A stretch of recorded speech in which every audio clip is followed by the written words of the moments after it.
अस्सलाम वालेकुम नाज़रीन, इरफान हाशमी आपको प्रोग्राम दो टोक में लंदन से खुशामदीद कहता हूं और मेरे साथ मौजूद हैं इब्राहिम राय साहब। राय साहब, अस्सलाम वालेकुम। वालेकुम अस्सलाम। राय साहब, आज की अहम खबरें इक़्तिदार की राहदारियों में जहां पे आर्मी चीफ की तौसीए का मामला ज़ेर बहस आया, ऑप्शंस रखे गए, हमने देखा कि इसके ऊपर जो डेवलपमेंट्स हुई, रिएक्शन आया गवर्नमेंट का। अब एक नया फार्मूला पार्लियामेंट की तौसीए का सामने आया। ये फार्मूला क्या है और कौन लोग चाहते हैं कि इस तरह भी हो सकता है और इसके पीछे क्या मंतक पेश की गई, अंदरूनी कहानी आज के इस प्रोग्राम में हम शामिल करेंगे। और फिर इमरान खान ने कुछ ब्रीफिंग दी है और इस ब्रीफिंग के अंदर इंकशाफात किए अपने बयानात के हवाले से। और ये जो महीना है ना सितंबर का, राय साहब, ये बहुत अहम हो गया है और कुछ होगा। खान साहब ने इशारे जो हैं वो दे दिए हैं। और फिर जीएसयू के अंदर इस वक्त आर्मी चीफ की तौसीए के मामले को लेकर क्या बातें हो रही हैं, उस पर भी हम तफसील से बात करेंगे। लेकिन सबसे पहले ये जो ब्रीफिंग हुई, इसके कुछ नकात मैं आपके सामने रखता हूं और फिर सवालात भी शामिल करेंगे। खान साहब ने ये मुलाकात की है, राय साहब, और इस मुलाकात में वो ये कहते हैं कि मैंने सिर्फ ये कहा था कि नवाज शरीफ और आसिफ अली जरदारी की आप तैनातियां करने के अहल नहीं हैं। जो इंटरव्यू दिया गया, एक्सटेंशन की बात नहीं की, बल्कि अहम तकर्री के मामले को आइंदा इलेक्शन तक मौखर करने का कहा था। ये खान साहब ने कहा है। और फिर वो ये भी कह रहे हैं कि उनका ऐसा इस्तकबाल होगा नवाज शरीफ की पाकिस्तान आमद के मौके पर कि वो सारी जिंदगी नहीं भूलेंगे। एहतजाज की तारीख का ऐलान इसी माह करूंगा। हम अदलिया को मजबूत देखना चाहते हैं। पाकिस्तान में इस वक्त अदलिया निस्बतन आजाद है। आजाद अदलिया के बगैर मुल्क आगे नहीं बढ़ सकता। और फिर उन्होंने ये भी कहा कि मेरे ऊपर 20 एफआईआर दर्ज कराई गई। मैंने सिर्फ कानूनी कार्रवाई का कहा तो दहशतगर्द बना दिया गया। जिया के मार्शल्ला दौर में भी ऐसा नहीं होता था। परवेज मुशर्रफ का दौर आज के दौर की निस्बत लिबरल था। कौम मेरे साथ है। जिस दिन कॉल दे दी, लोग सड़कों पर आ जाएंगे। उन्होंने फिर ये भी कहा कि पूरी जो कोर कमेटी को उन्होंने कहा कि अब खामोश नहीं रहना, जो मर्जी हो जाए, सब इकट्ठे होकर डट जाएं। जिस दिन मुझे गिरफ्तार करने आ रहे हैं, खबर आई, मैंने अपना बैग जो था वो तैयार कर लिया था और पंजाब में हुकूमत तब्दीली की कोशिश, अफरा तफरी की साजिश होगी। और मेरे खिलाफ असम्बलियों में तकरीरें की गई। इमरान खान पर केस करो। मेरा मौकिफ सिर्फ एक है कि इलेक्शन के सिवा पाकिस्तान के पास कोई हल नहीं। इलेक्शन लाजमी है और पाकिस्तान के मसाइल का वाहिद हल है। इंतखाबात में ताखीर किसी सूरत मंजूर नहीं होगी। फौरी इलेक्शन कराएं और मार्च तक ले जाने का हामी नहीं हूं। पार्लियामेंट की मुद्दत में तोसी के ऑप्शन को मुस्तरद करता हूं। और उन्होंने ये भी कहा कि हुकूमती इत्तेहाद इलेक्शन से भाग रहा है और चीफ इलेक्शन कमिश्नर मुस्लिम लीग नून का है और मेरी हर बात सिर्फ पाकिस्तान के लिए है। लंदन में कोई प्रॉपर्टी नहीं है। राज साहब, ये जो इंकशाफात से भरी जो ब्रीफिंग थी, ये मैंने नकात आपके सामने रखे। लेकिन सबसे इंपॉर्टेंट सवाल ये है कि कुछ लोग ये तासुर देने की कोशिश कर रहे हैं और ये जरूर समझाएं और बताएं कि खान साहब ने तौसीक की बात नहीं की, उनका बयान आ गया, अब तो ये वो स्टैंड ले रहे हैं। लेकिन जो इंटरव्यू था उसमें इमरान खान साहब ने ये बात कही कि आर्मी चीफ इस हुकूमत के पास इख्तियार नहीं होना चाहिए। तारीख बहुत करीब आ गई है। इवन कि आज भी ये सवाल उस इंटरव्यू में भी रखा गया कि अगर आज भी ऐलान कर दिया जाता है ना आम इंतखाबात का, तो आर्मी चीफ का वक्त जो है वो निगरान हुकूमत के दौरान आएगा तुकर्री का। तो फिर इससे कैसे बचा जा सकता है? तो ऐसा क्या लगता है, तौसीक की बात हुई, ये नहीं हुई, या फिर पैगाम इसी तरह भेजा जाता है कुछ लोगों को और वो पैगाम भेजा गया? और फिर सबसे अहम बात वो ये है कि इमरान खान साहब के इंटरव्यूज पाकिस्तान के दीगर टेलीविजन चैनल्स पे नहीं चलते, लेकिन इस टेलीविजन पर चला।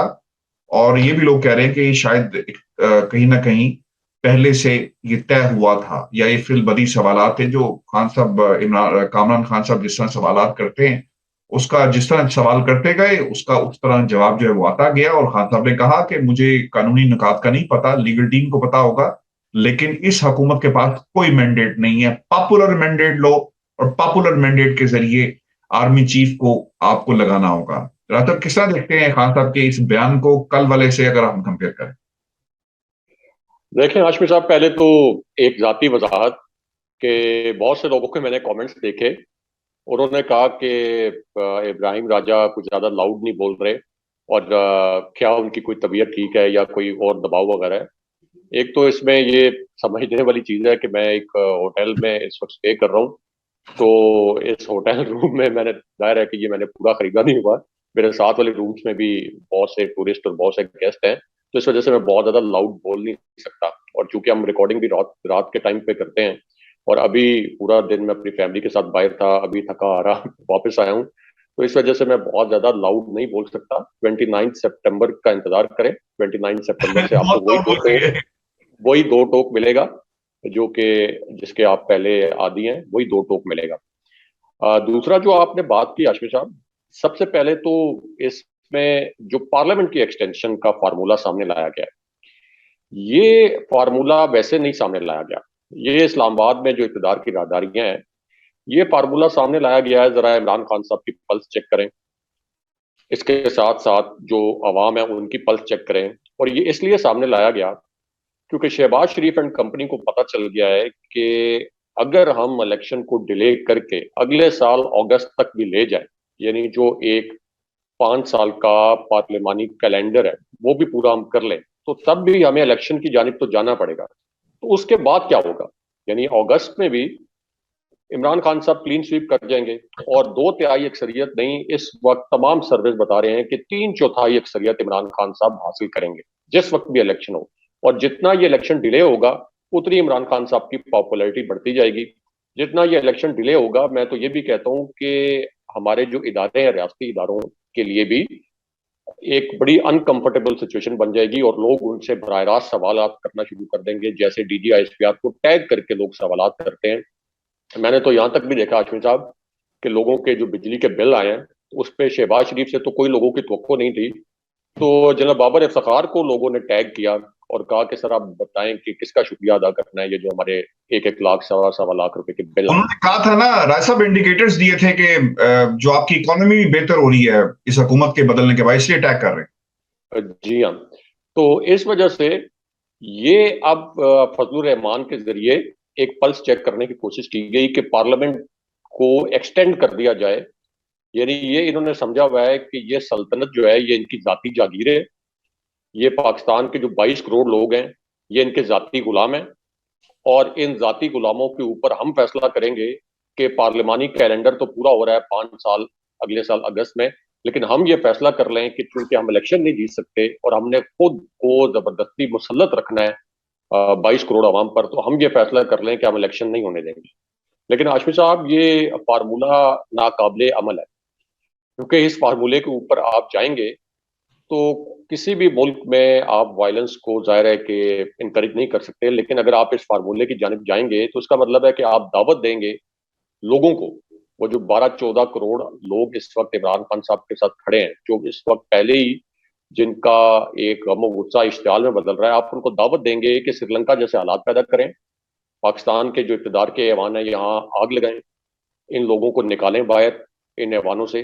अगर आप इस किस्म का कोई फार्मूला लेके आएंगे कि अच्छा अब हम पार्लियामेंट को एक्सटेंशन दे दें, पार्लियामेंट को एक्सटेंशन देने की क्या इस वक्त रीजन नजर आ रही हैं? यानी एक तो पहले इनको कोई इनमें सियासी तौर पर जरा सी भी कोई रवदारी नहीं है, जरा सी शर्म नहीं है, इनको इस बात पे भी शर्म नहीं आई कि हमने 9 हल्कों का इलेक्शन मुलतवी कर दिया डर के, खौफ से, और अब हम ये बात कर रहे हैं कि हम इलेक्शन ही ना करवाएं क्योंकि इमरान खान साहब इतने पॉपुलर हैं, लोग उनके पीछे खड़े हैं, तो इलेक्शन ही ना करवाएं और उस पार्लियामेंट को एक्सटेंशन दे दें।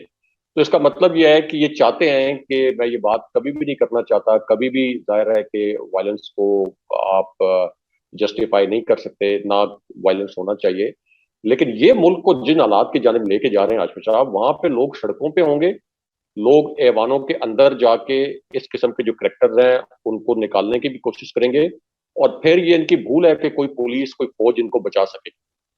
अपनी आवाम के सामने कोई पुलिस नहीं खड़ी होती आशमी साहब, कोई फौज नहीं खड़ी हो सकती अपनी आवाम के सामने।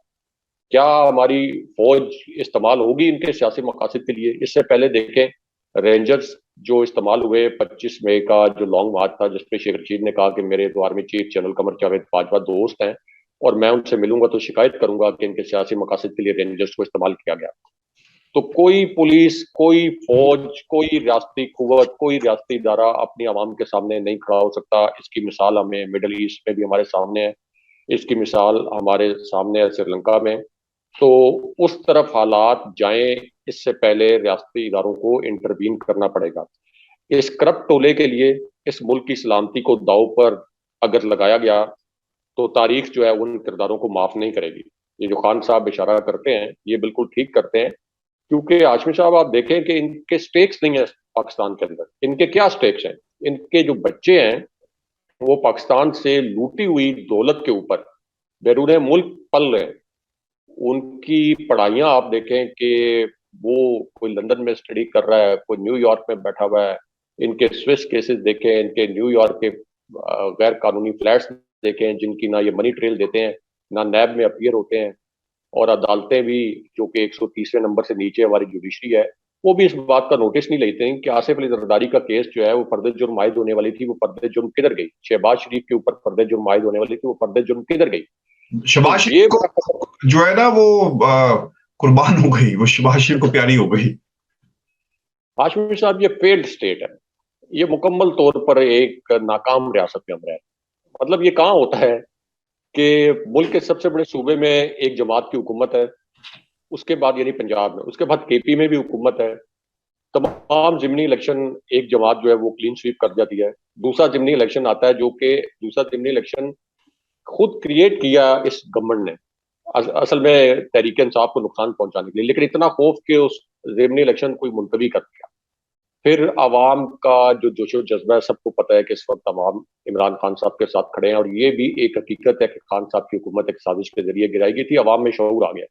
लेकिन उसके बावजूद किस तरह से ये करप्ट टोला मुसल्लत है, तो इस करप्ट टोले से फिर सवालात नहीं होते। मैंने नहीं देखा आज तक शहबाज शरीफ से कोई सवाल हो रहा हो कि शहबाज शरीफ आप किस तरह से मुसल्लत हो गए आम पर। सवालात फिर रियासती इदारों से होते हैं, और ये कोई अच्छी सिचुएशन नहीं है कि रियासती इदारों से सवालात हों, फौज से सवालात हों।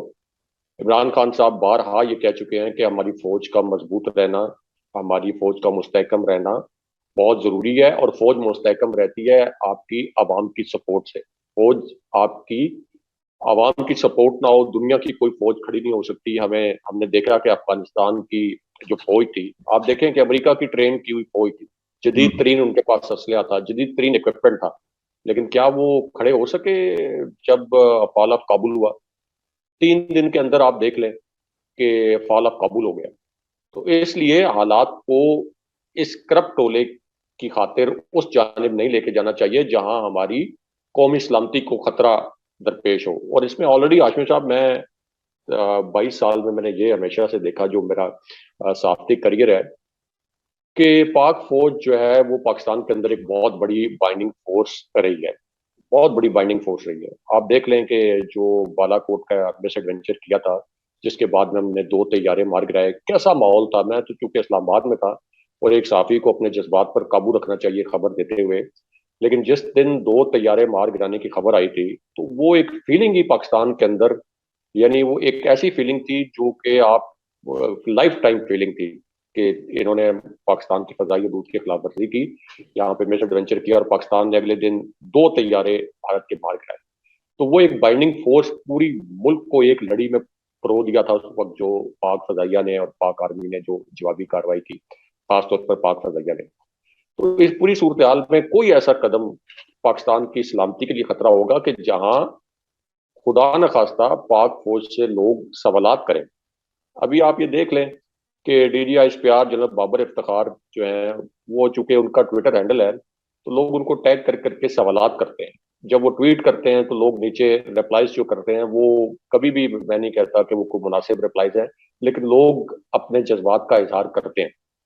तो FIA के जरिए लोगों को उठाना या इस तरह से लोगों को खौफ दिलाना, इससे ये जो जज्बात हैं ये किसी भी सूरत कंट्रोल नहीं होंगे।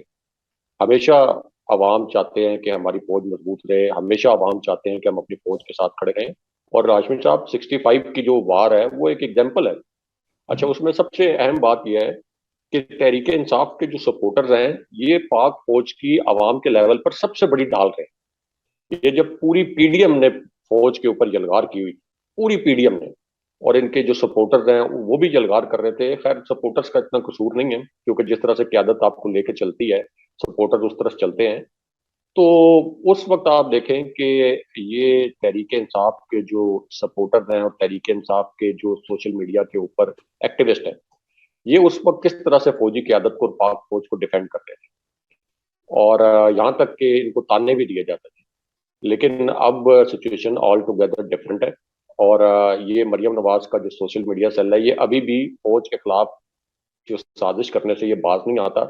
कोई छोटा सा इशू भी हो, जैसे शोधा वाला इशू सामने आया था, तो किस तरह से एक ऐसा ट्विटर हैंडल जिसके 5 से ज्यादा फॉलोअर्स नहीं थे, जिसकी रीच 6-7 लोगों से ज्यादा तक नहीं थी, उसको किस तरीके से बढ़ाया गया आगे। तो इस वजह से बहुत जरूरी है कि पाक फौज की जो अच्छा, क्यादत है और बिल्कुल इदारे हैं, ठीक है। वो इस मामले के अंदर इंटरवीन करें। अच्छा, एक जो स्टेटमेंट की जो मुलाकात हुई ना, ये बड़ी अहम थी। आपने इससे पहले ना, लोग ये सवाल करते थे राज साहब कि लॉन्ग मार्च हुआ, आप इस्लामाबाद आए लेकिन चले गए, फिर खून रेजी हो सकती थी, रेंजर सामने आ गई, ये सारी बातें हुई हैं। और इनका प्लान ये था इस इम्पोर्टेड हुकूमत का कि फौज पाकिस्तान के इदारों को पाकिस्तान की आवाम से लड़ा दिया जाए, और फिर ऑब्वियसली जो नताइज थे इसके बड़े खौफनाक निकलने थे। लेकिन ये पहला मौका है। आपने देखा होगा कि पिछले 10-15 दिन में जो केसेस बने, खान साहब ने एक स्टेटमेंट दी और एक जुमला कहा कि मैंने अपना बैग तैयार कर लिया था, केसेस मुझ पे बनाए गए, उसमें किताबें रख ली ताकि जेल में जाकर मुताला कर सकूं। यानी उन्होंने जेल बना लिया कि भाई गिरफ्तार करना कर लो। पैगाम कोर कमेटी को भी दे दिया कि भाई डट जाओ, बयानात की हद तक अब बात नहीं होगी, अब हमें मैदान में उतर कर ये जंग जो आजादी की है वो लड़नी पड़ेगी। ये बातें कही गई हैं। राय साहब कितने डिटर्मिन्ड नजर आते हैं खान साहब, और किस हद तक जाएंगे, एक तो ये मुझे बताएं हमारे सुनने वालों को भी। और दूसरा जो सवाल है ना वो ये है कि खान साहब ने कह दिया है कि सितंबर में कॉल दी जाएगी। अब तैयार रहने के लिए कह दिया। इससे पहले डेट्स और लॉन्ग मार्च की बात खान साहब ने नहीं की थी, अब ये फुल स्टॉप लगा दिया जलसों के ऊपर। और अब लॉन्ग मार्च की तारीख और इसी महीने इमरान खान ने इशारे दे दी हैं। घबरा गई है हुकूमत, घबरा गए हैं कुछ लोग, और घबरा गए हैं वो इत्तेहादी जो इस हुकूमत के साथ खड़े हुए हैं। देखें, ये इम्पोर्टेड हुकूमत तो फौज के कंधे पर रखकर बंदूक चलाएगी, जिस तरह इन्होंने 25 मई को किया था। क्योंकि इनको पता है कि इमरान खान साहब की जिस तरह की एक सपोर्ट है आवाम में, तो इस्लामाबाद में इतने लोग आ जाएंगे। अब तो पंजाब में भी खान साहब की हुकूमत है, केपी में भी हुकूमत है, तो इतना ज्यादा को रोकने के लिए ये कोई हरबे भी इस्तेमाल नहीं कर सकेंगे। खास तौर पर केपी से आने वाला जो काफिला होगा, उसको रोकना तो बहुत ही एक सेंसिटिव मैटर बनेगा, क्योंकि ये जो इम्पोर्टेड हुकूमत है आशमी साहब, ये तो वफाक को लड़ाना चाहती है, केपी से भी और पंजाब से भी। इनको तो कोई परवाह नहीं है, इनको ये है कि हमने हर सूरत में अपने इक़्तिदार को तूल देना है। यानी इनके कोई स्टेक नहीं है कि मुल्क को नुकसान हो रहा है, मुल्क की इकॉनमी तबाह हो रही है। इनका वाहिद मकसद ये है कि हमने अपने इक़्तिदार को तूल कैसे देना है। तो अब असल में इमरान खान साहब इदारों को मैसेज दे रहे हैं, क्योंकि जाहिर है कि यही इदारे हैं, यही पाक फौज है जो कि ये मौकफ इससे पहले पाक फौज का था कि अगर हम इंटरवीन ना करें सियासत के अंदर, अगर हम सियासत के अंदर मुदाखलत ना करें, हम सियासत के अंदर असर रसूख ना रखें, तो ये नून लीग और ये जरदारी खानदान ये तो मुल्क को बेच के खा जाता। तो अब इस सूरत हाल में जब इतनी बड़ी तादाद में लोग इस्लामाबाद आएंगे, तो उनको कैसे रोका जाएगा? आगे आपके पास क्या ऑप्शन है? यानी अगर ये लोग सारे इस्लामाबाद आएंगे, फिर रेड जोन में जाहिर है कि पार्लियामेंट है, सुप्रीम कोर्ट है, आपका ऐवान सदर है, प्राइम मिनिस्टर ऑफिस है, प्राइम मिनिस्टर हाउस है, गैर मुल्की सफारत खाने हैं। तो वहां पर इतने लाख लोग जो इकट्ठे हो जाएंगे, तो उसके पास आपके पास क्या ऑप्शन रह जाएगा? क्या आप आर्टिकल 245 को इस्तेमाल करके पाक फौज को तलब करेंगे? क्योंकि आर्टिकल 245 के तहत पाक फौज सिर्फ इस सूरत हाल में तो आ सकती है कि वो रेड जोन में जो इमारतें हसास इमारतें हैं उनकी हिफाजत करे, लेकिन पाक फौज कभी भी अपने अवाम के सामने नहीं आएगी। पाक फौज के जो अफसरान हैं, पाक फौज के जो जवान हैं, जो फौजी क्यादत है, वो कभी भी नहीं चाहेंगे कि इस किस्म की सिचुएशन पैदा हो कि अपने अवाम के सामने वो खड़े हों। तो इसका मतलब ये है कि इमरान खान साहब ये कह रहे हैं फौजी क्यादत को, रियासती इदारों को, कि हालात को उस नहज पर ना जाने दें कि जहां मैं इस्लामाबाद में 10-12 लाख लोग लेके आ जाऊंगा और यहाँ पे एक ऐसी सिचुएशन पैदा हो जाएगी रेड जोन में जो किसी के काबू में नहीं रहेगी। और जाहिर है कि हाशमी साहब कि किस किस्म के मनाजिर जो हैं इंटरनेशनल लेवल पर पाकिस्तान से जाएंगे। सारा जो आपकी इस्लामाबाद में इंटरनेशनल कम्युनिटी है वो इस्लामाबाद में बैठी है। अमेरिकी सफारतखाना, बरतानवी high commission, Australian high commission, यानी पूरा आपकी इंटरनेशनल कम्युनिटी जो है वो इस्लामाबाद में बैठी है। जिस तरह से इससे पहले तहरीक लब्बैक का एहतजाज होता रहा है इस्लामाबाद, अब देख लें कि यहाँ से जो केबल्स जाते रहे, इस्लामाबाद का इमेज, पाकिस्तान का इमेज कितनी बुरी तरीके से मुतासर हुआ, क्योंकि यहाँ से सारे जो इंटरनेशनल कम्युनिटी है ये अपने अपने दारुल हुकूमतों में केबल्स भेजते हैं, मरासले भेजते हैं, सफारती मरासले। तो इस सिचुएशन की जानिब कौन धकेलता है? आप 14 करोड़ आवाम की विल को इस तरह से क्रश नहीं कर सकते। आपके पास कोई ऑप्शन नहीं है इस वक्त कि आप इस गैर कानूनी हुकूमत को तूल दें और इस गैर कानूनी हुकूमत को अपने कंधे पर रखकर बंदूक चलाने दें। आप आवाम की राय का एहतराम करें और ये देखें कि आवाम इस वक्त क्या चाहते हैं, क्योंकि हाशमी साहब ये जंगल का कानून है कि 155 नशिस्तों वाला जो है वो सड़कों पे है, और जो 85 नशिस्तों वाला शहबाज शरीफ है वो उस वक्त प्राइम मिनिस्टर है, और फिर डिलीवर भी नहीं कर पा रहे। 4 महीने में इकॉनमी को तबाह कर दिया, लोगों पर महंगाई का कहर नाजिल कर दिया। आप देखें कि डॉलर जो है वो मजीद उसकी कीमत बढ़ती जा रही है, करेंसी हमारी डीवैल्यू हो रही है, और ये जितना ये कर्ज है, जाहिर है जैसे जैसे ये डॉलर जो है ऊपर जा रहा है उतने फीसद हमारा जो बैरूनी कर्ज है वो बढ़ रहा है।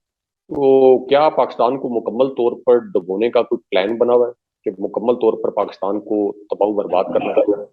ये वो सवालात हैं जो लोगों के जहनों में उठते हैं फिर। तो इसलिए ये बहुत जरूरी है कि नवंबर से पहले, इसलिए कहा जाता है कि क्योंकि army chief general Qamar Javed Bajwa की मुद्दत मुलाजमत 29 नवंबर 2022 को खत्म हो रही है, तो इसलिए बार बार जनरल बाजवा की जानिब इशारा किया जाता है कि वो अपनी मुद्दत मुलाजमत खत्म होने से पहले ये जो एक मेस क्रिएट किया है इस इम्पोर्टेड हुकूमत ने, इसको खत्म करने में अपना किरदार अदा करें। क्योंकि वहां से GHQ से तो हाशमी साहब ये इम्पोर्टेड हुकूमत जिसके ऊपर इतने केसेस हैं इनकी क्यादत पर, ये तो वहां से सिर्फ एक कैप्टन की कॉल भी आ जाए ना तो इन्होंने लेट जाना है। GHQ से सिर्फ एक कैप्टन की भी कॉल आ जाए तो इन्होंने मुकम्मल तौर पर लेट जाना है, क्योंकि ये सिर्फ बूट पॉलिश कर सकते हैं और तो कुछ नहीं कर सकते।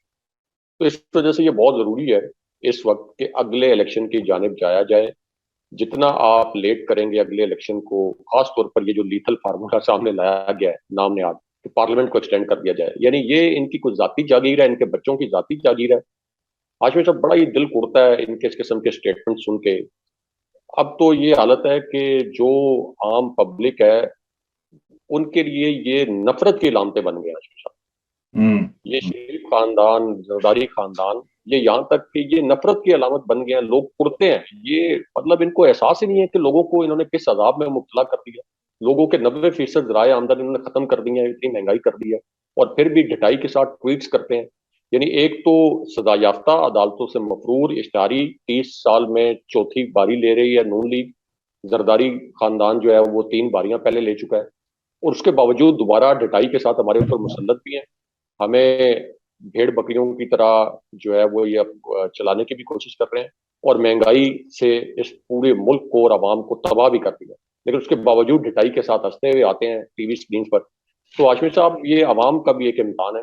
लोग बाहर निकले हैं, खान साहब की कॉल्स के बगैर भी बाहर निकले हैं। लेकिन मैं ये कहता हूँ कि अगर ये कोई और मुल्क होता आशमी साहब जहाँ लोगों में ज्यादा शऊर होता है अपने हकूक का, तो ये अभी तक लोग जो हैं अपने एहतजाज की ताकत से इस हुकूमत से जान छुड़ा चुके, सिर्फ एहतजाज की ताकत से इस हुकूमत से जान छुड़ा चुके। पाकिस्तान की कौम तो राय साहब इम्तिहान ही देती आई है, चले एक और इम्तिहान सही, लेकिन ये एक तकर्री का मामला जो है इसके ऊपर एक रिएक्शन भी आया। नून लीग ने कल भी रिएक्शन दिया, ख्वाजा आतिफ ने भी कहा, मरीम औरंगजेब साहबा भी बोलती रही। लेकिन इसमें ना ये जो शाहिद खाकान नबाती साहब है, इनका जो रिएक्शन आया वो क्या कहते हैं? वो ये कहते हैं कि आर्मी चीफ की तैनाती पर कोई तनाजा मौजूद नहीं है और वो अपने वक्त पर होगी। और मेरा नहीं ख्याल कि आर्मी चीफ की एक्सटेंशन इस वक्त ज़ेरे गौर है, और सीनियर जनरल्स में से ही कोई एक आर्मी चीफ बनेगा। ये बात यहां पे नहीं रुक रही। इसी दौरान फवाद चौधरी साहब का भी एक स्टेटमेंट सामने आया। फवाद चौधरी साहब ये कहते हैं, और राय साहब ये बड़ा एक इंपॉर्टेंट स्टेटमेंट है, क्योंकि ऑब्वियसली एक सीनियर लीडर हैं पाकिस्तान तहरीक इंसाफ के अंदर, वो जो बात करते हैं वो नुमाइंदगी होती है खान साहब की। हमने पिंडी को बता दिया है कि आर्मी चीफ ये हुकूमत लगाएगी तो तनाजा 3 साल तक रहेगा। इसीलिए खान साहब कह रहे हैं कि मैंडेट, पापुलर फैसलों के लिए मैंडेट की जरूरत है। वो ये कह रहे थे कि हमने तनाज़े को ख़त्म करने की कोशिश की, हमने मंडी की रिज़र्वेशंस को भी ख़त्म करने की कोशिश की। इस्लामाबाद को भी कहा कि मिल बैठकर तनाज़े का हल निकाला जाए। अगर आप इसका हल निकालना चाहते हैं तो रिटायरमेंट इलेक्शन तक मौख़र कर दी जाए, ये बात कही गई है। फिर उन्होंने ये भी कहा कि फौरी इंतखाबात ही पाकिस्तान के तमाम मसाइल का हल है। जनरल बाजवा से हमारे ताल्लुकात हुकूमत जाने के बाद भी खराब नहीं हुए। 25 मई के मामलात के बाद एस्टेब्लिशमेंट से हमारे कुछ ताल्लुकात खराब हुए होंगे। हमने $30 बिलियन वापस करने हैं, ये मुल्क चल नहीं रहा, सिस्टम बैठा हुआ है, हमें उम्मीद है कि ये फैसले सितंबर में हो जाएँगे।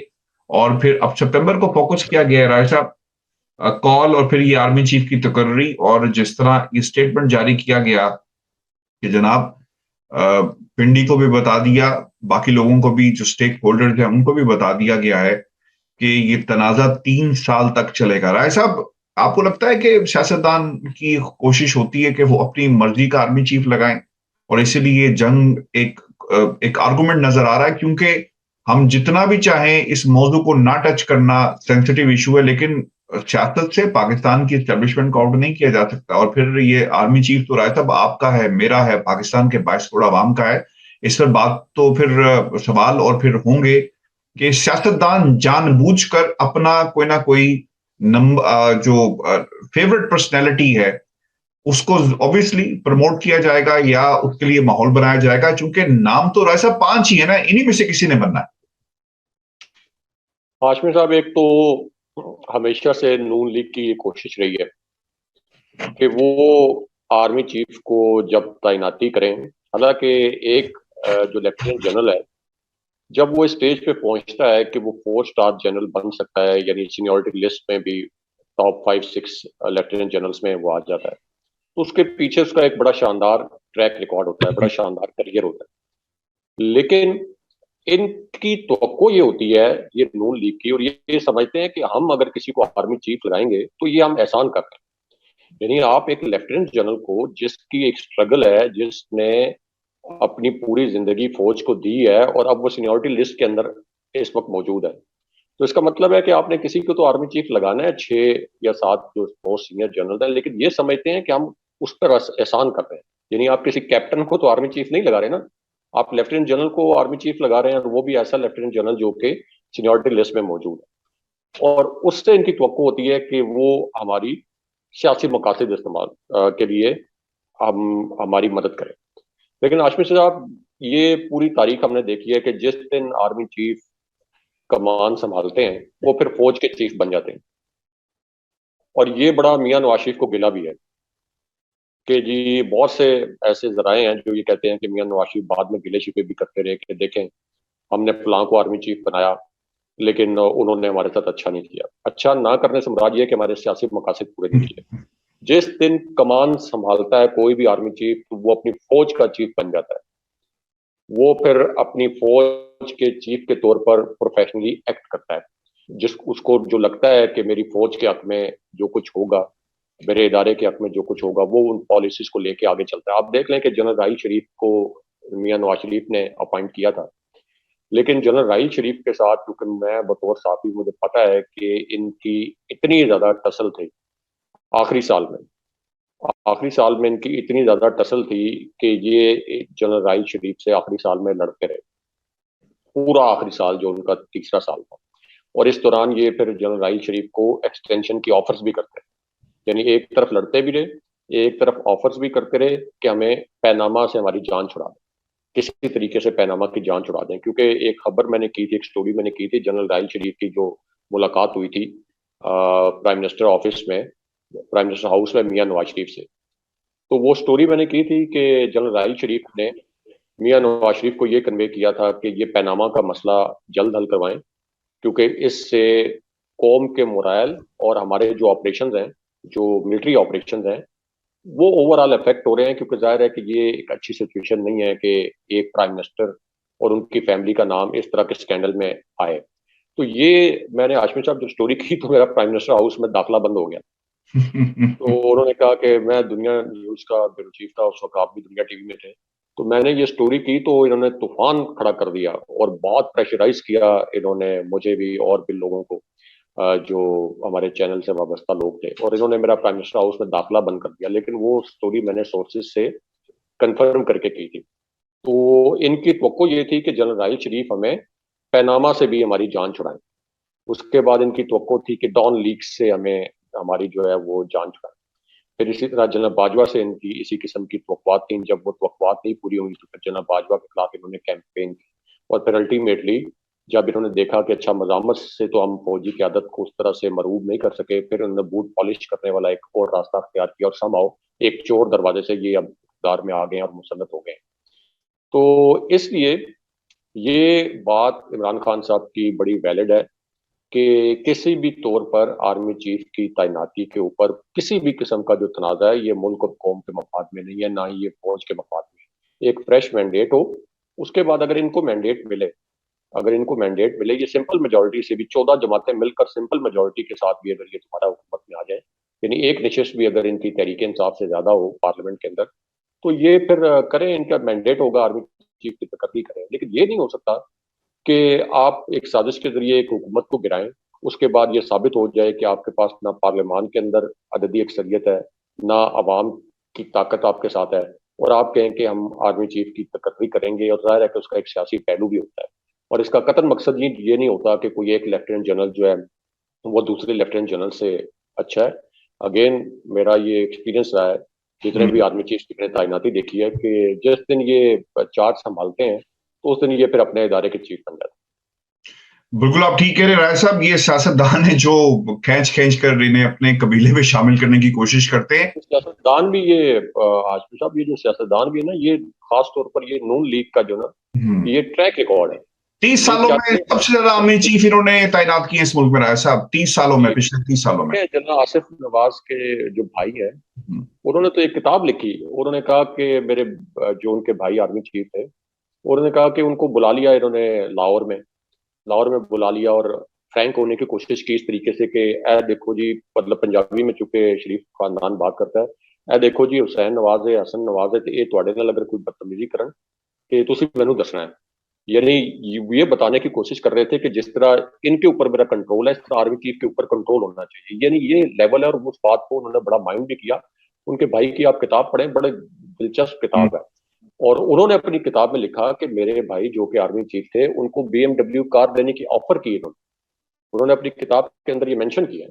तो आज तक इन्होंने उस किताब में जो हकायक मेंशन किए गए हैं उसको चैलेंज नहीं किया। उन्होंने कहा कि 2 मरतबा BMW कार देने की ऑफर की गई, एक मरतबा लाहौर में और एक मरतबा मरी में, लेकिन उन्होंने इनसे ये मराहत लेने से इनकार कर दिया। और उन्होंने कहा कि मुझे जो सरकारी गाड़ी मिली है, मैं उस सरकारी गाड़ी से खुश हूँ। तो ये कॉन्टेक्स्ट है जब खान साहब बार बार कहते हैं ना कि ये अपना आर्मी चीफ लगाते हैं, यानी ये कितनी अजीबोगरीब बात है कि ये एक मैसेज कन्वे कर रहे थे कि ए हुसैन नवाज बैठा जी, हसन नवाज बैठा, पंजाबी में कोट अनकोट उन्होंने अपनी किताब में लिखा है।